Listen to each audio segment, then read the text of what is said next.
बिस्मिल्लाहिर्रहमानिर्रहीम। पाक guardian school के 9th क्लास के तलबा को खुशामदीद। मैं हूं ज़ुबैर यामीन और ये आपकी मैथ्स क्लास का आज फ़र्स्ट डे है। आज हमारा फ़र्स्ट लेक्चर है और इसमें हम first chapter matrices and determinant को डिस्कस करेंगे। तो स्टूडेंट्स लेट्स स्टार्ट। हमारा लेक्चर नंबर 1 है मैट्रिसेस एंड डिटर्मिनेंट। जो चैप्टर नंबर 1 है वो हम इस लेक्चर में डिस्कस करेंगे। सबसे पहले इसका हम इंट्रोडक्शन देखते हैं। इंट्रोडक्शन में जो 3 मेन पॉइंट्स हैं हमारे पास। नंबर 1, आर्थर कैले एक मैथमेटिशियन है जिसने सबसे पहले 19th सेंचुरी 1858 में थ्योरी ऑफ मैट्रिसेस लिखी। ये थ्योरी ऑफ मैट्रिसेस जो है यही बेस है जो आज हम मैट्रिसेस का टॉपिक पढ़ रहे हैं, जो हमारी 9th क्लास में है, फर्स्ट ईयर में है और इस तरह से आगे क्लासेस में यूज़ हो रहे हैं। ये जो कॉन्सेप्ट है मैट्रिसेस का, ये इसके जो मेन यूजेस हैं वो मैथमेटिक्स में है, फिज़िक्स में है, कंप्यूटर साइंस में है, फिज़िक्स और इसके अलावा डिफरेंट सब्जेक्ट्स में यूज़ हो रहा है ये concept matrices and determinant. Definition देखते हैं स्टूडेंट्स। डेफिनेशन है a rectangular array or a formation of a collection of real numbers से 0, 1, 2, 3, 4 and 7 such as 1, 3, 4, 7, 2, 0 and then enclosed by brackets like this is called a matrix। यानी अगर हमारे पास इस तरह से रियल नंबर्स हैं, अगर हम उसको रेक्टेंगुलर अरे में लिख दें, रेक्टेंगुलर तरतीब लगा दें, मुस्ततीली तरतीब लगा दें हम उनको और उसके बाद उनको ब्रैकेट्स में बंद कर दें इस तरह से, तो वो मैट्रिक्स कहलाता है। यहाँ पर हम इनको जब मैट्रिक्स बना लेंगे तो उनको अल्फ़ाबेट से रिप्रेजेंट कर सकते हैं, ABC से, MN से, कैपिटल लेटर से हम उनका नाम रख सकते हैं। अब इस डेफिनेशन को समझने के लिए हम एक एग्जांपल जो है वो डिस्कस करते हैं। आप देखें, let A is a matrix. Real numbers हैं 1, 0, 3, 2, 5, 9, -9। ये एक मैट्रिक्स है। हमने 1, 0, 3, 2, 5, 9 को रेक्टेंगुलर अरे में लिखा और उसको इनक्लोज्ड विद द ब्रैकेट, बंद कर दिया ब्रैकेट्स में। This is matrix A। ये हमारा मैट्रिक्स A है। अब अगर हम गौर करें तो इसमें 2 तरह से अरेंजमेंट्स हैं। पहली अरेंजमेंट जो है वो हॉरिजेंटल है और एक अरेंजमेंट जो है वो वर्टिकल है।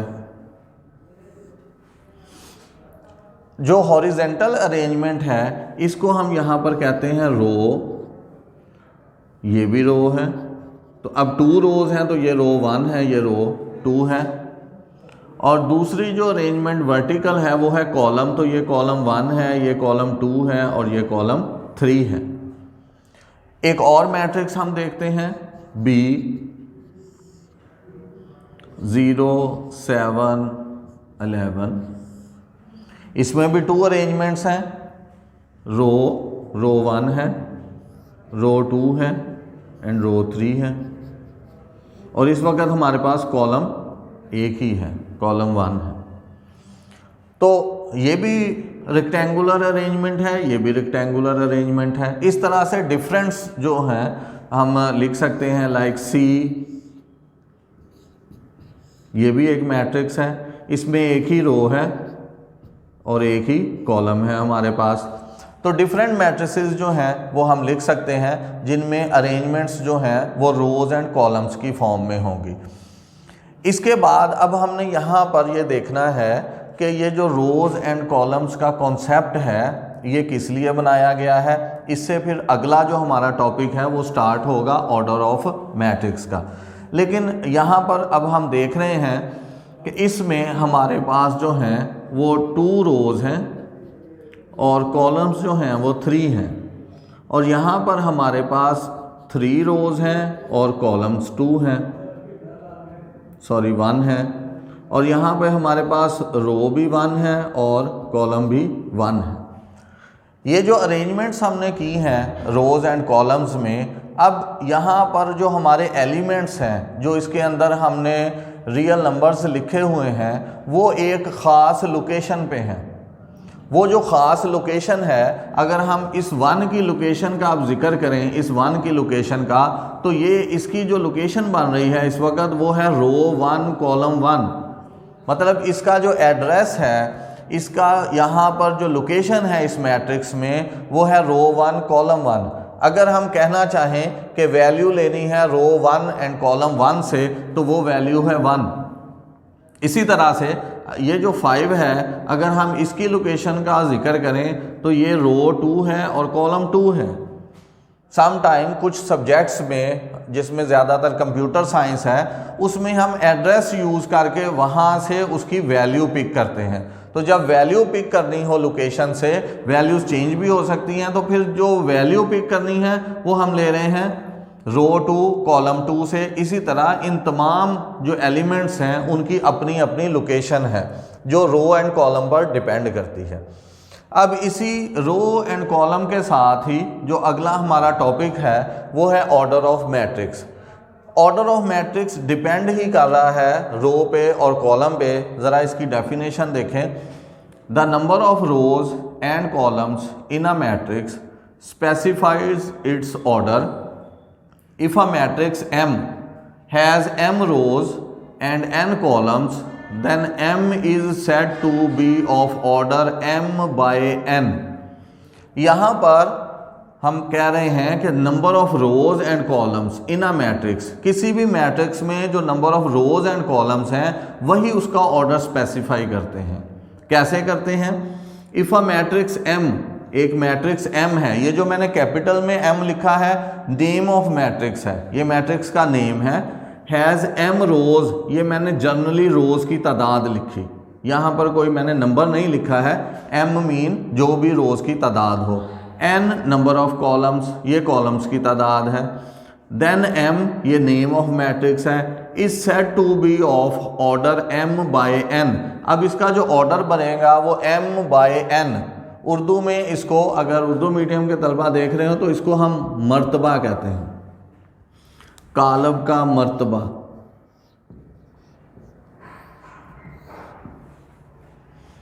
कालब का मर्तबा इसको हम बोलते हैं m bye n। For example हम एक मैट्रिक्स ले रहे हैं, let A is equal to -1 0 5 7 -11 10। अब हम इसका ऑर्डर लिखेंगे। तो ऑर्डर लिखने का क्वेश्चन में जब सॉल्व करना है तो उसका मेथड ये है, number of rows in matrix A, matrix A में रोज की तादाद है 1 and 2। Number of columns in matrix A, columns की तादाद है 3। So order of matrix A 2 by 3, rows की तादाद एंड कॉलम्स की तादाद। तो ये ऑर्डर ऑफ मैट्रिक्स लिखने का मेथड है। इस तरह से हमने जो एक्सरसाइज है 1.1, इसके जो क्वेश्चन नंबर 1 है वो हमने सॉल्व करना है। एक्सरसाइज 1.1 क्वेश्चन नंबर 1, इसके जो क्वेश्चंस हैं क्वेश्चन नंबर 1 के, वो इसी मेथड से सॉल्व किए जाएंगे। मैं अभी आपके सामने कुछ क्वेश्चन सॉल्व कर रहा हूँ। Let's C is equal to 2 4। Horizontal arrangement एक ही है 2 4। हॉरिजेंटल अरेंजमेंट जो है वो हमारी क्या होती है, रो। और वर्टिकल अरेंजमेंट यहाँ 2 है और 4 है, तो वो वर्टिकल अरेंजमेंट हमारे होते हैं कॉलम्स। तो फिर जब C का ऑर्डर लिखेंगे इसी तरह से आपने 3 लाइंस में सॉल्व करना है। 3 लाइंस में सॉल्व करना है। पहले हम लिखेंगे number of rows in matrix C is 1। number of columns in matrix C is equal to 2, so order of C is equal to 1/2। तो स्टूडेंट्स इस तरह से आपने एक्सरसाइज 1.1 का जो क्वेश्चन नंबर 1 है वो आपने स्टूडेंट्स क्वेश्चन नंबर 1 जो है वो आप प्रैक्टिस के लिए सॉल्व करेंगे। उसमें आप देखेंगे कि किस तरह से हम मैट्रिसेस का ऑर्डर फाइंड करते हैं। अब जो नेक्स्ट क्वेश्चन है हमारे पास उसके लिए हम टॉपिक देख रहे हैं वो है इक्वल मैट्रिसेस। तो इक्वल मैट्रिसेस कैसे हम फाइंड करते हैं ज़रा देखें। Let A and B be two matrices, then A is said to be equal to B and denoted by A is equal to B if and only if 2 points हैं the order of A is equal to the order of B. ये जो हम question number 1 में discuss कर चुके हैं। Their corresponding entries are equal. अब उनकी जो कॉरस्पॉन्डिंग एंट्रीज हैं वो इक्वल होनी चाहिए। इस पॉइंट को अंडरस्टैंड करने के लिए हम अभी एक एग्जांपल डिस्कस करेंगे यहाँ पर इक्वल मैट्रिसेस के लिए। Let A is a matrix 0 5 7 9, B is a matrix 0 5 7 9, now C is a matrix 0 5 7 9 and D is a matrix 0 5 7 9।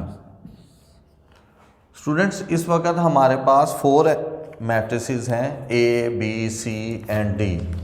तो अब इनको इक्वल मैट्रिसेस चेक करने के लिए कि कौन से मैट्रिसेस इनमें आपस में इक्वल हैं, हम इन 2 पॉइंट्स को देखेंगे। ये 2 कंडीशंस हैं। First of all the order of A is equal to order of B, mean हम इन सब का ऑर्डर चेक करेंगे कि किस किस का ऑर्डर इक्वल है। तो अगर हम यहाँ पर ए का ऑर्डर लिखें, इसमें 2 रोज़ हैं एंड 2 कॉलम्स हैं, तो ऑर्डर आ गया 2/2। बी का ऑर्डर हम लिखें, सिंगल रो है 1/4, 4 कॉलम्स हैं। सी का ऑर्डर लिखेंगे 2/2 एंड डी का ऑर्डर लिखेंगे वो भी है 2/2। तो अब अगर हम फर्स्ट कंडीशन को देखें तो फर्स्ट कंडीशन को देखते हुए ए, सी एंड डी इन पर ये फर्स्ट कंडीशन जो है वो फुलफिल हो रही है। बी जो है वो यहाँ से आउट हो गया है। बी अब इनमें से किसी के साथ इक्वल नहीं हो सकता क्योंकि पहली कंडीशन ही वो पूरी नहीं कर रहा, उसका ऑर्डर डिफरेंट है इनसे। अब सेकंड कंडीशन पर आते हैं, the corresponding entries are equal. अब स्टूडेंट्स अगर हम देखें यहाँ पर एंट्रीज हैं 0 5 7 9, यहाँ भी है 0 5 7 9, यहाँ भी है 0 5 7 9। तो अगर हम देखें तो देखने में हमें एक जैसे एलिमेंट्स नज़र आ रहे हैं, लेकिन जो असल कंडीशन है वो है कॉरस्पॉन्डिंग। कॉरस्पॉन्डिंग मीन उसी जगह पर, उसी लोकेशन पर। हम क्वेश्चन नंबर 1 में जब हम ऑर्डर से पहले ये डिस्कस कर चुके हैं कि हर एलिमेंट का एक अपनी लोकेशन होती है, एक एड्रेस होता है उसका कि वो मैट्रिक्स में किस जगह पर है। जैसे इस 0 को हम देखें तो इस वक्त ये रो 1 एंड कॉलम 1 में है। अगर हम 5 को देखें तो ये रो 1 एंड कॉलम 2 में है। अब हमने इन मैट्रिसेस में देखना है कि जो ये लोकेशन है रो 1 कॉलम 1 वहाँ पर 0 ही होना चाहिए। अब हम देख रहे हैं यहाँ पर भी 0 है, यहाँ पर भी 0 है, तो एक एलिमेंट तो उसका इक्वल है सब में। सेकंड जो है रो 1 कॉलम 2, यहाँ पर है हमारे पास 5, सी में है 7 और डी में है 5। तो अब इस वजह से कि जो ए के साथ अगर हम चेक करें ए को सी और डी से कि किसके साथ इक्वल है, तो रो 1 कॉलम 2 की जो लोकेशन है उस पर यहाँ हमारे पास 5 है लेकिन यहाँ 7 है। तो यहाँ पर आकर ये इक्वल नहीं है, नॉट इक्वल हैं। पहले एलिमेंट में इक्वल ही फील हो रहे हैं, दूसरे एलिमेंट पर जाकर, क्योंकि 4 एलिमेंट्स हैं, 4 को ही हमने चेक करना है कि उस लोकेशन पर। जैसे यहाँ रो 2 कॉलम 1 है और यहाँ पर रो 2 कॉलम 1 है, यहाँ पर हमारे पास 7 है और यहाँ पर हमारे पास 5 है। तो it means A is not equal to B and not equal to C but A is equal to D। D पर हम देखें तो 0579 उसी लोकेशन पर 0579 है। तो आंसर में फिर हम लिखेंगे A is equal to D only. A जो है वो सिर्फ D के इक्वल है। इसी कॉन्सेप्ट का एक्सरसाइज 1.1 में क्वेश्चन नंबर 2 है, which of the following are equal. इसको सॉल्व करने के लिए सबसे पहले हम इनके ऑर्डर्स लिखेंगे। जैसे A है, इसका ऑर्डर है 1/1, सिंगल रो सिंगल कॉलम। 1/2, इसको थोड़ा सा सॉल्व करना पड़ेगा C को, मीन सॉल्व करके 5 - 2 3 आ जाएगा। फिर इसका ऑर्डर हम लिखेंगे 1/1। इसी तरह से D है हमारे पास 1/2, इसी तरह E है 2/2, F है 2/1। G को थोड़ा सॉल्व करना पड़ेगा, 3 - 1 2, 3 + 3 6। अब हम इसका ऑर्डर लिखेंगे 2/1। H जो है नाउ 2/2। I को थोड़ा सॉल्व करेंगे हम, जो इसमें अरिथमेटिक ऑपरेशन है 3 and 3 + 2 5। अब इसका ऑर्डर लिखेंगे 1/2, रो 1 कॉलम 2। इसको भी J को सॉल्व करेंगे 4 0 6 and 2। अब इसका ऑर्डर लिखेंगे 2/2। अब वो वाले मैट्रिसेस इक्वल हो सकते हैं जिनका ऑर्डर इक्वल हो, और दूसरी कंडीशन उनके कॉरेस्पॉन्डिंग एंट्रीज इक्वल हो। सबसे पहले हम 1/1 वाले मैट्रिसेस देखते हैं कौन कौन से हैं। 1/1 वाले मैट्रिसेस A है, C है हमारे पास, और ये हमारे पास 1/1 वाले 2 मैट्रिसेस हैं A and C। अब इनका ऑर्डर इक्वल है। ऑर्डर के बाद इनके एलिमेंट्स की बात आती है, सिंगल एलिमेंट है 3, इसमें भी एक ही एलिमेंट है 3। तो फिर आंसर में हम लिखेंगे A is equal to C। दोनों कंडीशंस पूरी हो गई हैं, दोनों का ऑर्डर भी सेम है और कॉरेस्पॉन्डिंग एंट्रीज भी इक्वल हैं। इसके बाद एक और ऑर्डर है हमारे पास, वो है 1/2। 1/2 में हमारे पास B है, 1/2 में हमारे पास D है, और 1/2 में हमारे पास I है। अब ये 3 एलिमेंट्स हैं जिनका ऑर्डर इक्वल है, B, D एंड I। पहली कंडीशन पूरी हो गई, ऑर्डर सेम है। अब कॉरेस्पॉन्डिंग एंट्रीज को देख रहे हैं। इसमें रो 1 कॉलम 1 में 3 है, इसमें रो 1 कॉलम 1 में 5 है। I में रो 1 कॉलम 1 में 3 है, मीन B और I के जो कॉरेस्पॉन्डिंग एंट्रीज हैं वो इक्वल हैं। दूसरा जो रो 1 कॉलम 2 है, इसमें 5 है, इसमें 3 है, इसमें 5 है। तो हम देख रहे हैं फिर हमारे पास आंसर में जो B है वो इक्वल टू I है। ऑर्डर भी सेम है और कॉरेस्पॉन्डिंग एंट्रीज भी सेम है। नेक्स्ट जो हमारे पास ऑर्डर है वो है 2/2। तो ये 2/2 में, इसी तरह से ये है 2/2 में, और इसी तरह से ये है 2/2 में। अब अगर हम देखें 2/2 में हमारे पास जो मैट्रिसेस आ रहे हैं वो है E, उसके बाद है H और उसके बाद है J। अगर हम इनके कॉरेस्पॉन्डिंग एंट्रीज देखें, फर्स्ट रो 1 कॉलम 1 में 4, इधर भी 4, इधर भी 4। Row 1 column 2 0 0 and 0। Row 2 column 1 6 6 and 6। Row 2 column 2 2 2 and 2। तो इट मीन्स दोनों कंडीशंस पूरी हो गई हैं तीनों मैट्रिसेस पर, E पर, H पर एंड J पर। तो हम लिख सकते हैं E is equal to H is equal to J। एक और जो मैट्रिक्स हमारे पास रह गया ऑर्डर, वो है 2/1। तो 2/1 एक ये हमारे पास मैट्रिक्स है, 2/1 में जो है F और उसके बाद G है। 2/1 2/1 2 6 2 6। तो हम लिख सकते हैं F is equal to G। तो स्टूडेंट्स इस तरह से इक्वल मैट्रिसेस का क्वेश्चन जब सॉल्व करना है तो उसमें हमने इन्हीं टू कंडीशंस को चेक करना है। First condition order of A is equal to order of B and second condition their corresponding entries are equal. इस तरह से आपने ये क्वेश्चन नंबर जो है वो 2 सॉल्व करना है। अब हम इसी एक्सरसाइज का क्वेश्चन नंबर 3 सॉल्व करेंगे, वो भी इसी टॉपिक का है, इक्वल मैट्रिसेस का।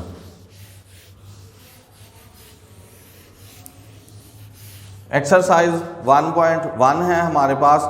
क्वेश्चन नंबर 3 जो है वो हम सॉल्व करेंगे।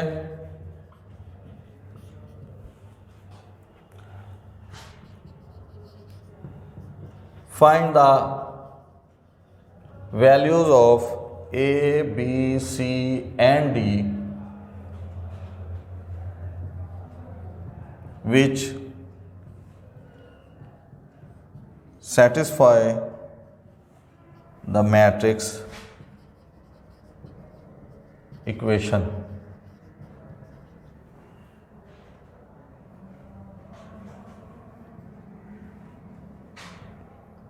मैट्रिक्स इक्वेशन है हमारे पास a प्लस सी, a plus 2b, c minus 1, 4d minus 6 is equal to 0 minus 7, 3, 2d।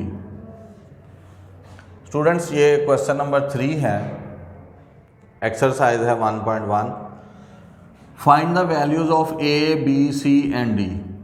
4 unknown है a, b, c and d, इनकी वैल्यूज फाइंड करनी है। Which satisfy the matrix equation, जो इस मैट्रिक्स इक्वेशन को सेटिस्फाई करें।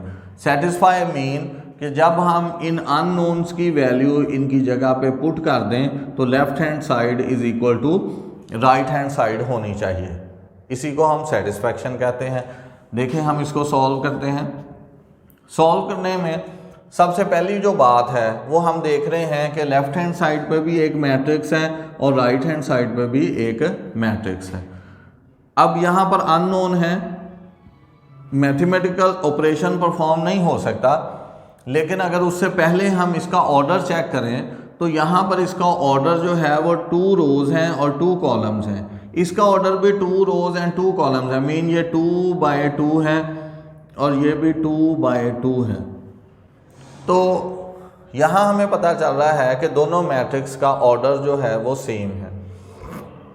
इक्वालिटी ये शो कर रही है, यहाँ पर इक्वेशन है, इक्वेशन शो कर रही है कि इनके जो कॉरस्पॉन्डिंग एंट्रीज हैं वो भी इक्वल हैं, क्योंकि इक्वल ये तब ही हो सकते हैं, जो भी हमने डेफिनेशन पढ़ी, अकॉर्डिंग टू डेफिनेशन ये इक्वल तब ही हो सकते हैं जब इनका ऑर्डर सेम हो और इनकी कॉरस्पॉन्डिंग एंट्रीज भी इक्वल हों। अब एंट्रीज इस वक्त हमारे सामने नहीं हैं क्योंकि उनमें अननोन इन्वॉल्व हैं, वही हमने फाइंड करने हैं, लेकिन अकॉर्डिंग टू डेफिनेशन हम इनको अज्यूम करेंगे कि ये इक्वल हैं, क्योंकि फिर ही ये इक्वल हो सकते हैं। ये इक्वलिटी तब ही प्रूफ हो सकती है। तो सॉल्यूशन में हम लिखते हैं जी, अकॉर्डिंग टू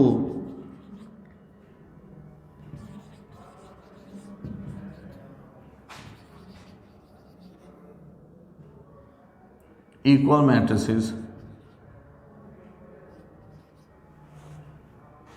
इक्वल मैट्रिसेस के according a plus c equal to है 0, first row first column, first row first column. a plus 2b is equal to है -7, first row second column, first row second column. c minus 1 is equal to 3, second row first column. And 4d minus 6 is equal to 2d, second row second column.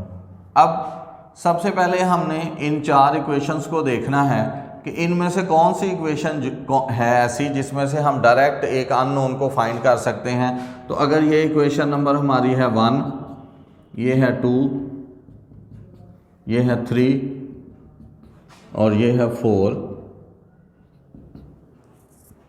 Equation number 3 से हम देख रहे हैं c -1 को उधर transfer कर दें, plus में जाएगा and c is equal to 4। c की वैल्यू हमने हासिल कर ली है। इक्वेशन 1 में put c is equal to 4, ये हम यूज़ कर रहे हैं इधर a plus 4 is equal to 0, so a is equal to -4। ये a की वैल्यू हम यहाँ अब यूज़ करेंगे, put a is equal to -4, so -4 plus 2b is equal to -7, 2b is equal to -7 plus 4, 2b is equal to -3 and b is equal to -3/2। पहले हमने -4 उधर shift कर दिया, पॉजिटिव में जाएगा, फिर 2 ट्रांसफ़र कर दिया, इधर मल्टीप्लाई में था वो डिवीजन में जाएगा, and b is equal to -1.5 भी हम लिख सकते हैं। यहाँ पर d ही इन्वॉल्व है, सिंगल वेरिएबल यहाँ पर है, अननोन हमारे पास d, तो 4d -6 is equal to 2d, 2d को इधर ले आएंगे, 4d - 2d is equal to 6, now 2d is equal to 6, so d is equal to 6/2, so d is equal to 3। ये हमने a, b, c and d की value find कर ली हैं। अब हमने इसको वेरीफाई करना है। वेरिफिकेशन के लिए ये जो वैल्यूज़ हैं हम इस मैट्रिक्स इक्वेशन में पुट कर देंगे। देखें verification, a plus c, a है -4 एंड c है 4, a plus 2d, 4 plus 2 and d है 3,